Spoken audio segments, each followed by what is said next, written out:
Hello and welcome back to the Jo's Art History Podcast, a podcast which celebrates all things art historical every single day. It's episode 33, and this week I thought I would try something a little bit different.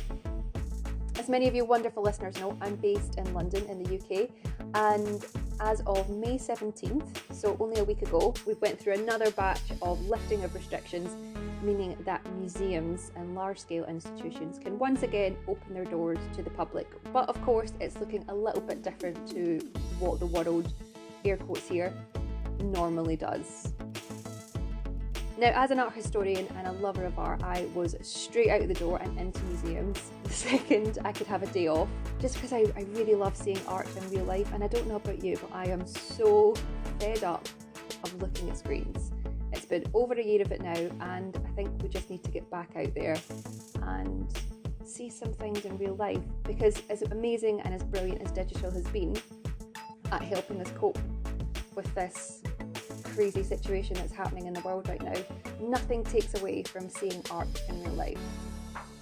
But the other day I was reading in the paper that there's still a very large split in people who feel comfortable visiting museum and gallery spaces at the moment and people who don't. And I just think no matter where you sit on the fence, it's completely fine, because you have to do you and you only do what makes you feel comfortable. Like I said, however, I was straight out the door and into museums, and when I was in these spaces, I just had some thoughts that I would like to share with people, and perhaps some tips as well of why I do feel that it's very safe to go back into these spaces. And that's what we're going to be talking about today. It'll be a nice quick episode because really, get back out there and go see some brilliant art. Okay, so the first point I would really love to make is that it's so important that you get out and see art in real life. And there's so many different ways that you can do that, but it's just so important for museums and institutions right now to get visitors through the door.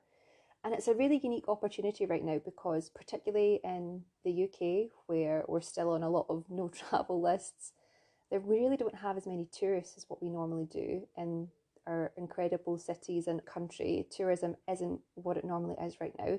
And as sad as that is, it's actually a really brilliant opportunity for us to go out and see the incredible art in our public collection, which the UK owns, the UK people own.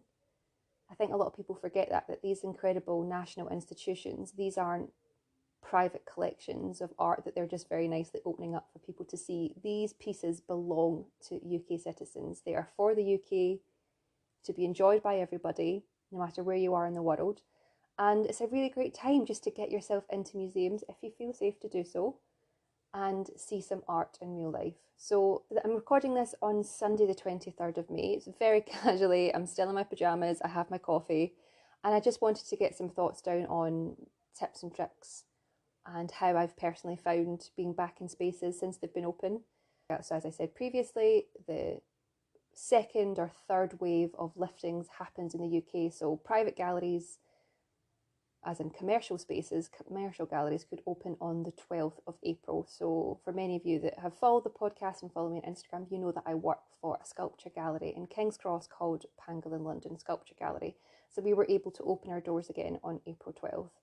And I'm not going to lie, there was a real fear around, are people going to come? Are people even going to want to engage with the space? What we're going to do? And everybody, from my directors straight through the whole crew, we were so surprised at how welcoming people were, at how excited people are to get back out and see art again. And what I've really loved is how chatty everybody's been. And it's so odd because normally in private spaces like galleries, people are a little bit awkward when they go into them. They're kind of like, oh, do I belong here? I don't really want to start a conversation with the person behind the desk. And it has been phenomenal. The amount of people that have asked questions, that have been engaged, that want to know more information, that are signing up to mailing lists. It's really encouraging. And that's just from a very small gallery. And we're in King's Cross. We're not even in the hub of it. But like I said, so we could open on the 12th, and I have absolutely no doubt that museums were feeling exactly the same. I have colleagues and friends that work in museums all across the country, and we've been speaking People have been nervous, people have been worried about their jobs, worried about people coming in, how the public would react. Of course, like we said previously, the tourist industry isn't what it is at the moment, and we museums and galleries rely heavily on tourists as well as national traffic, national footfall. But it's been incredible. So I went to the National Gallery on Wednesday the 19th of May, so the third day that museums could open, and I found it a really brilliant experience actually. So I was there for 10 o'clock, and I was really one of the only people in there. There was a queue to get in, so there was maybe like 100 people waiting outside to get in. But you have to remember, museums are such huge buildings that everybody disperses very quickly, and everybody's there for different reasons to see different things. And I found it incredibly safe. I at no point felt like I was rushed through spaces. There was plenty of room. And at one point I was standing in front of the National Gallery. Has an incredible room where they have Artemisia Gentileschi, they have an incredible portrait, and they also have a couple of Caravaggios next to it. So this is some big ticket art history, big leagues we're talking here. And I stood in front of this one Caravaggio because of my episode that I had with the wonderful Jeff a few weeks ago, and I did say to him, when museums are opening here, I'm straight in to look at the Caravaggios again. And if you haven't listened to that episode, go back and listen. Oh my gosh, Jeff is phenomenal. I think we should start a petition for Jeff to become an art historical lecturer or something. He was just phenomenal. And I've had so many messages, as has Jeff, about how great it was, which is brilliant. And I stood in front of this Caravaggio, which is Boy with Lizard, which we spoke about, and then another one which is right beside it, which was Dinner at Emmaus. And I had never noticed before how incredible this painting was, and I found that throughout the National Gallery actually, and I've been there quite a few times since living in London, and I just found that I was experiencing these things in a completely different light. It was almost as if my senses were like hyper alert, because I hadn't seen anything sort of three-dimensional, even if it was paintings, in real life for such a long time. It's plus 6 months since the museums have had to close their doors yet again. And I just found it was like seeing it afresh. And it's so funny, you can see and visit a place so many times, and then you take a little bit of a break from it, and then you come back sort of fresh-eyed, bushy-tailed, and I was seeing these things so much more vividly and beautifully. And also what the museum's done as well is they've moved a whole load of things around, which I loved as well, because it kept it a bit of a surprise. And at one point they have an artist in residence, which I had absolutely no idea about. Every year they have an artist in residence at the National Gallery, and they'd hung up some of this artist's work, and it was in dialogue with some of the old masters, and it was just a really lovely juxtaposition. Yeah, it was just great to see these things again. So I would say I found that I was more aware in these spaces, and more importantly, when I spoke to a few members of staff there, because one of my favourite paintings, well, my series of paintings, Hogarth's Marriage a la Mode, which I also have an episode on, if you want to go back, which is an incredible series of 6 paintings about feeling of marrying for money and not love. And I've called it the original Bridgerton.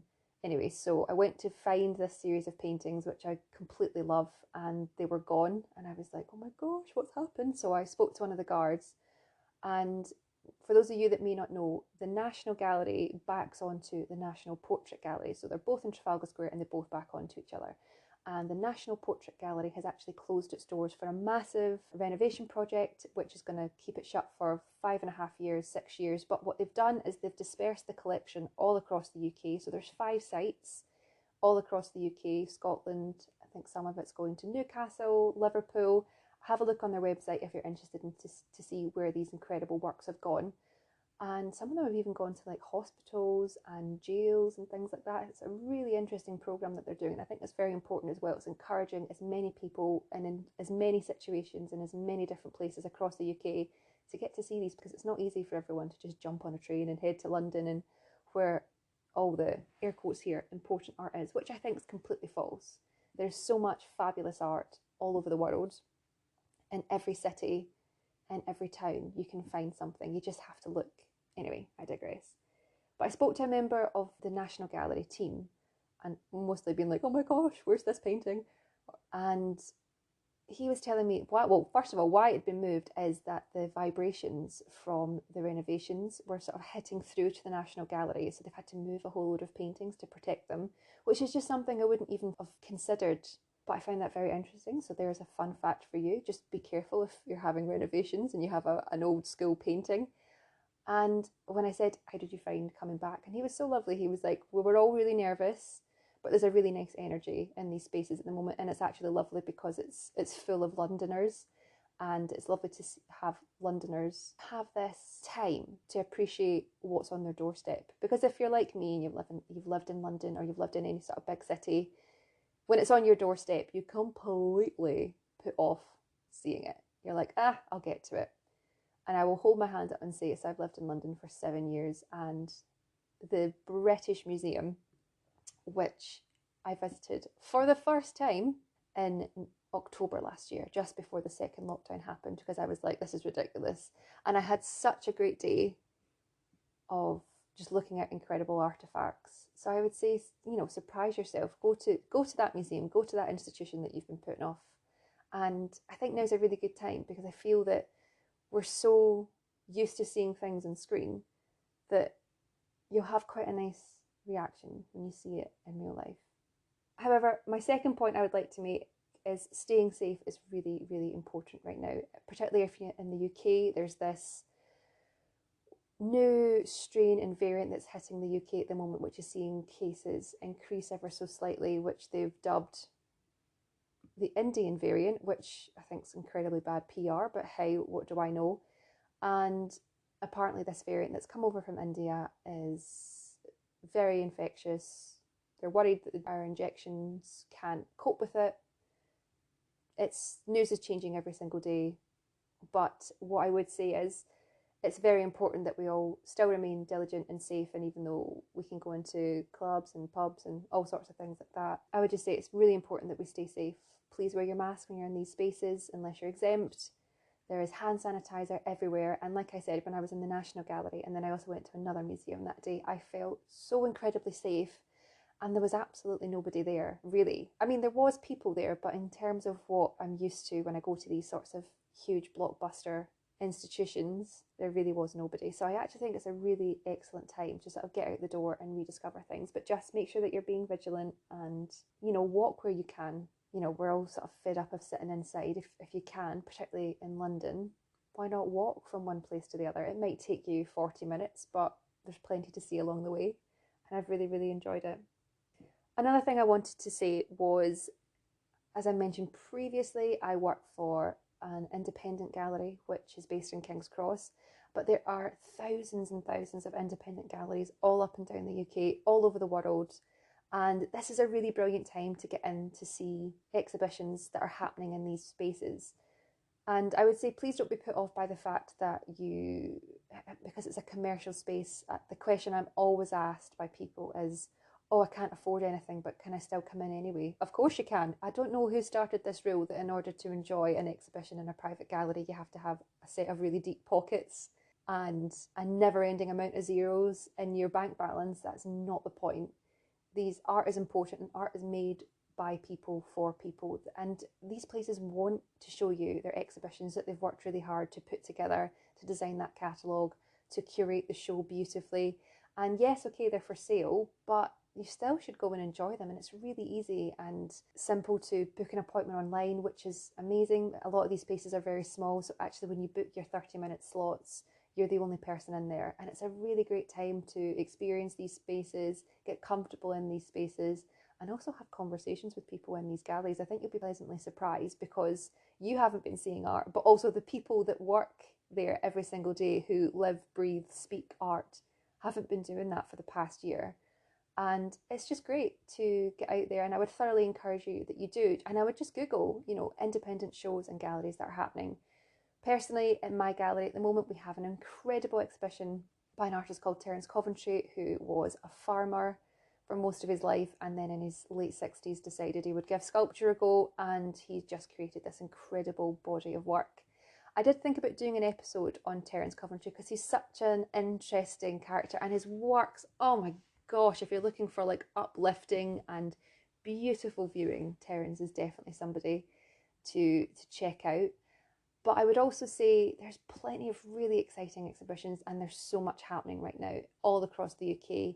In 2 weeks' time, I get to go back up to Scotland because the restrictions have been lifted. So, as well as seeing friends and family for the first time in a long time, I'll be out at museums and galleries in Edinburgh and Glasgow, which I'm really excited about, just to see some different art. And I'm really excited to go and discover some spaces at the moment that I never would have probably discovered had it not been so quiet. And I seem to be the need that I have at the moment to sort of quench the thirst, if you will, of going out to see art in a safe way. So I would say my third point would be, do think about, if you don't feel comfortable going to these big institutions, look to see if there's any private galleries.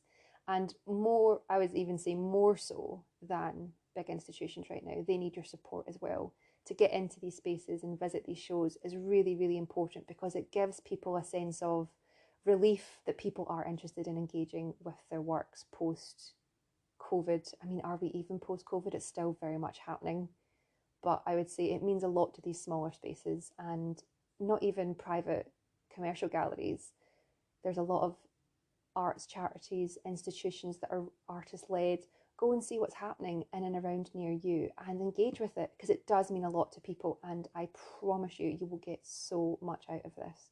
One of the final points I'd like to make before I wrap up is that if you don't feel comfortable going into museums, if you don't feel comfortable going into independent galleries, that is completely fine and a completely valid point. But there are still plenty of ways that you can enjoy art in the outdoors.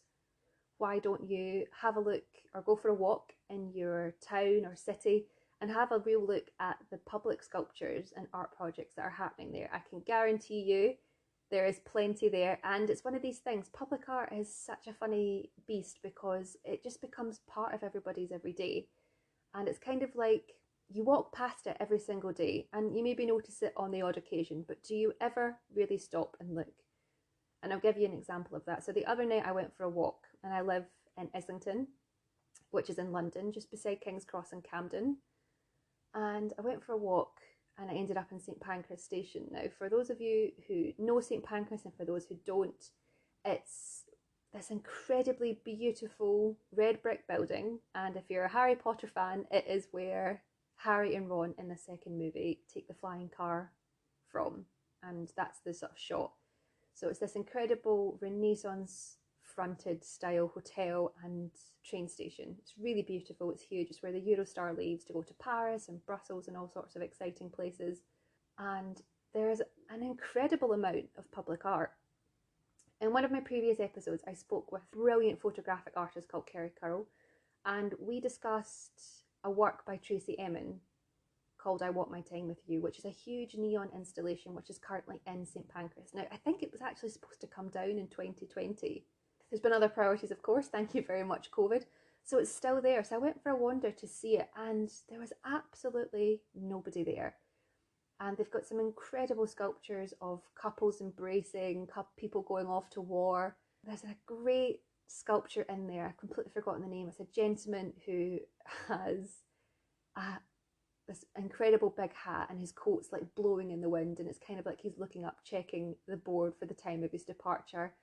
And it's just there. And I've walked through this station so many times, and I've never really stopped to think, my goodness, this place is amazing. And there's just so much art there to see for free. So I would say go and have a little look in places. You'll surprise yourself at what is hidden in plain sight. There's also a lot of outdoor art exhibitions that are happening. There's outdoor festivals, and more importantly, there's a lot of sculpture parks. And I know I keep banging on about sculpture in this episode, but I love sculpture, so it's my bag. I could talk about it all day, every day, and I do, because that's my job. And there's some brilliant sculpture parks all across the UK. And so I did a little Google. Funnily enough, I had a look on Countryfile, which is a website dedicated to all things country living, and they listed some of the top 10 sculpture parks. Now, I previously mentioned that Pangolin London have a show called Terence Coventry on at the moment, And Terence Coventry also has a sculpture park in Cornwall, and Country Life have claimed that this is one of the top 10 sculpture parks in the UK. So it's down in Cornwall, it's in Covrag, it's on what looks like the end of the world. It's 3 cliff tops, and it's these incredible, beautiful sculptures. So I'll say if you don't know Terence and you don't know the sculpture park, give it a Google. It's beautiful. And the great thing about a lot of these sculpture parks throughout the UK is that it's free entry. So there's Terence Coventry, which is in, as I said, in Cornwall. There's the Hannah Penchard Sculpture Garden, which I've been to. That's in Surrey. So that's just outside of London. It's a really beautiful space. It's kind of like falling down the rabbit hole almost. You kind of come off this big main road and then you go into this incredibly beautiful garden. Her husband is a landscape designer, and the two of them have just essentially been building this little dream world. So if you're in Surrey, I would say go there. There's the Forest of Dean Sculpture Trail in Gloucestershire. There's the Barbara Hepworth Museum and Sculpture Garden in Cornwall.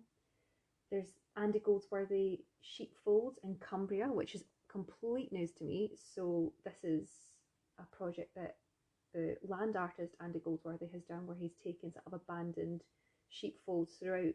It's like a county-wide sculpture project where he's taken these abandoned sheepfolds, or sheds if you will, and turned them into artworks in some way. And if you don't know who Andy Goldsworthy is, he's this incredible British land artist. He displays works all over the world. He is the first person I ever came across who was a land artist, and I think he's fabulous. I would say have a little look there.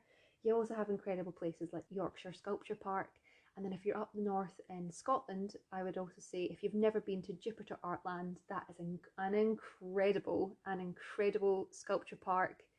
And another sort of curveball one, which I've been to, is a place called Marchmont House, where it's this house for makers and designers, and they have an incredible sculpture trail which is outside, and they do tours of the garden, and I think in July they're going to take up doing tours of inside the house as well. Which reminds me, you can also go and have a wander around gardens and National Trust properties as well, as these things are all open. So I would say just have a think about what you feel safe doing. If you don't feel safe perhaps getting on a train to go into a city centre, then why not have a look at doing a National Trust property or a sculpture park where you can drive to, you set the rules yourself, and it's a great day out, and you really do deserve some time away from a screen, and I promise you you're going to get so much out of doing these things. Finally, I hope you've listened to this and it's maybe given you some ideas of what you would like to do and things you would like to discover in a safe way. I would also like to caveat that by saying if you do not feel safe, then please, there is absolutely no pressure for you to go out and explore these spaces. It's a very strange time right now. You are your number one priority, and just take it a day at a time. It's a very strange time. But I would say, even if you don't want to go into museums and institutions, get out for a walk and just have a look of what's going on around you. I think you'll be pleasantly surprised. And even if you live in some little remote town, there will be a sculpture, perhaps even a war memorial sculpture. Why don't you go and have a little look at that and really just give it 10-15 minutes of your time, and you'll learn a thing or two. I promise you, there is so much to see around you that are hidden in plain sight. What I wanted to say, I have this here, is I had like 5 points that I wanted to get through. My final point was enjoy your time, and maybe even record your time when you're there. I'm kind of 50-50 about this. I do understand it's great to sort of put up a post on social media to say, oh, I was at the National Gallery, or oh, I was at the Walker in Liverpool, or I was in the Kelvingrove in Glasgow. Great, feel really safe. That's really important, and if you feel comfortable doing that, please do, because it's really important that the more people see other people out and about and enjoying these spaces, it can just encourage people. You have absolutely no idea how any sort of form of support at the moment to any of these institutions, what it means. I mean, we're really grateful when people physically step into our space, never mind buy a catalogue or buy an artwork, which has just been incredible over the last very strange year. But I would also say, at the same time, it's great also just to turn your phone off and just really experience these things. Maybe take 1 or 2 snaps and turn that phone off and just be in the real world for the first time in a long time. And there you have it, the end of another episode of the Jo's Art History podcast. So as you're well aware by now, this week was a little bit different, but I just really wanted to give some time and importance to encouraging people to go out and see art in real life again, and maybe some tips and tricks that I've personally experienced and how I found it. I found it very safe when I've gone into these spaces. I have not felt in danger in any sort of way, and I'm someone that was very, very cautious the whole way through lockdown, COVID-19, but I just would thoroughly encourage you to get out and see art when you're comfortable, of course, but it's so good for you, it's so good for the soul. And I really hope you've enjoyed this episode. If you've taken any of these tips and tricks on board, get in touch, let me know, joesarthistory@gmail.com. That's where you can email me, or you can send me a message on Instagram at joesarthistory. And while you're there, why not give me a wee follow as well?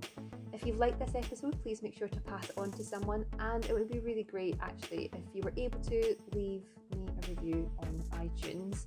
That helps other people find the podcast as well. Thank you so much for listening. It really does mean a lot to me that people listen to this. I'm just one person in my flat in London churning this out week on week, and I hope you're enjoying it. I love doing this podcast for you guys, and yeah, I want to hear your experiences as well in museums, how you found it, how you're feeling. Get in touch, it would be interesting to see, and maybe we could do another episode like this if you've enjoyed it. Maybe I could ask some questions on Instagram and get some opinions and do something like that. Just something a little different. Stay safe and get out there and go and enjoy the arts.